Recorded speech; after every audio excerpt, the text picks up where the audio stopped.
स्थानिक स्वराज्य निवडणुका स्वबळावर लढाव्यात, माजी नगराध्यक्ष राजेश राऊत.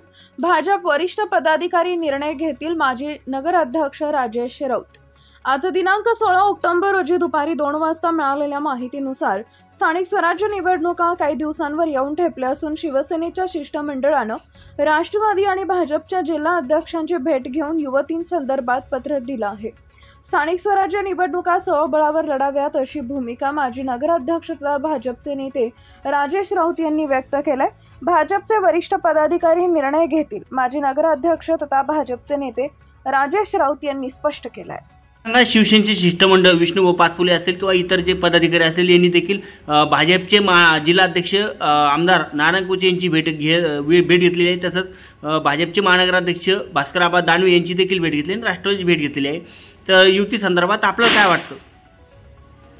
महायुती संदर्भामध्ये आता आपल्याला सगळ्यांना माहिती आहे की राज्यामध्ये केंद्रामध्ये महायुतीचं सरकार आहे आणि जालना शहरामध्ये महानगरपालिकेमध्ये बी महायुती व्हावं म्हणून त्यांनी या ठिकाणी पत्र दिलेलं आहे. परंतु कसं असतं की स्थानिक स्वराज्य संस्थांच्या ज्या निवडणुका आहेत, नगरसेवक असेल किंवा जिल्हा परिषद असेल, पंचायत समिती असेल, तर या निवडणुकीमध्ये जे नगरसेवक पदाचे किंवा जिल्हा परिषद पदाचे जे उमेदवार आहेत ते मोठ्या प्रमाणामध्ये कार्यकर्ते काम करीत असतात. मग ते शिवसेनेचे असेल, भारतीय जनता पार्टीचे असेल, राष्ट्रवादीचे असेल किंवा इतर पक्षाचे असेल, तर एक आशेने अपेक्षेने ते पक्षामध्ये काम करतात आणि युती जर कधी झाली तर अशा वेळेस त्यांचं हिरमोड या ठिकाणी होतं, ज्यांना तिकीट या ठिकाणी मिळालं नाही.